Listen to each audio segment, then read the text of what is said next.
Our entire lives we have been chasing freedom, financial freedom, freedom from our parents, freedom from expectations, freedom to actually become ourselves. We spend years believing that one day, if we just work hard enough, we'll finally get to live the life we want. Maybe you finally get the degree, the money, the independence, everything you thought you wanted. But what if the thing we've spent our entire lives chasing is also the thing quietly exhausting us? What if unlimited freedom doesn't feel like liberation? What if it feels like paralysis? You decide to watch a movie. 5 minutes pass. 10.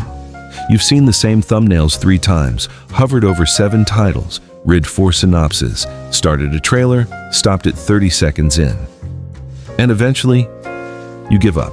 You open YouTube instead, start scrolling, and somewhere in your head, you decide, maybe the algorithm is just bad now. Maybe they don't make good movies anymore.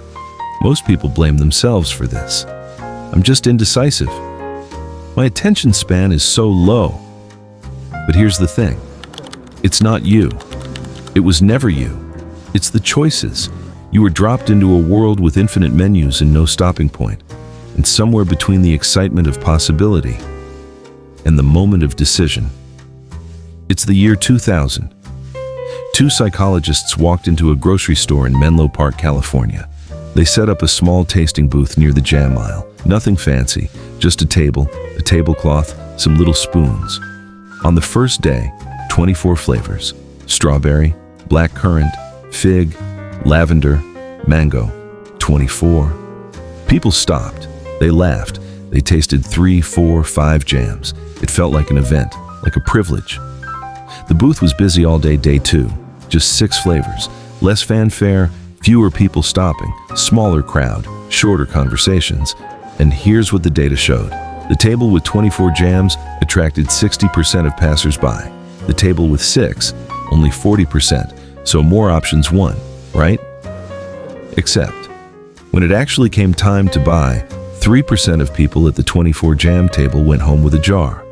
31% of people at the 6 jam table made a purchase, 10 times more. The table with more options was more exciting, more interesting, more everything.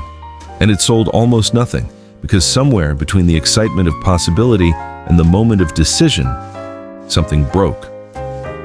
A psychologist named Barry Schwartz spent years trying to understand that break.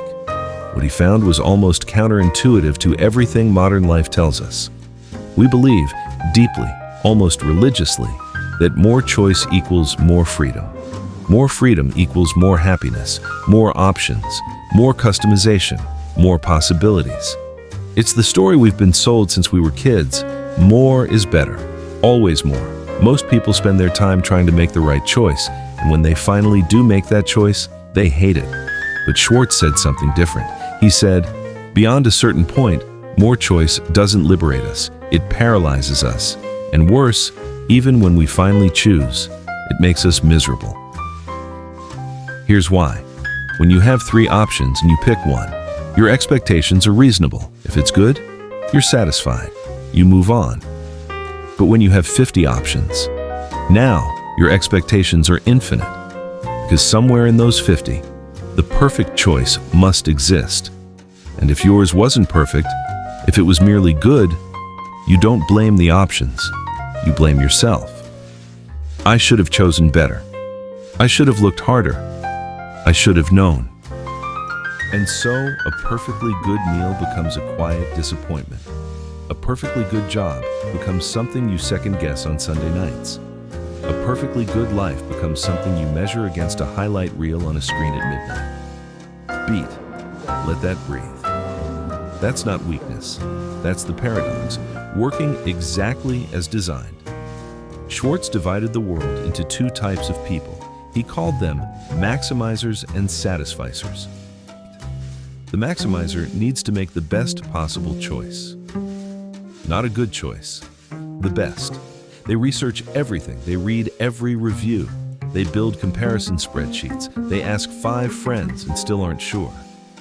And here's the thing, they often do get better outcomes, better deal, better product. better option on paper.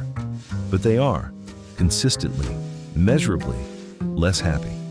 Because the research never ends. The comparison never stops. Even after the decision is made, they're still deciding. The Satisficer sets a standard, not the best, just good enough. They find something that clears that bar.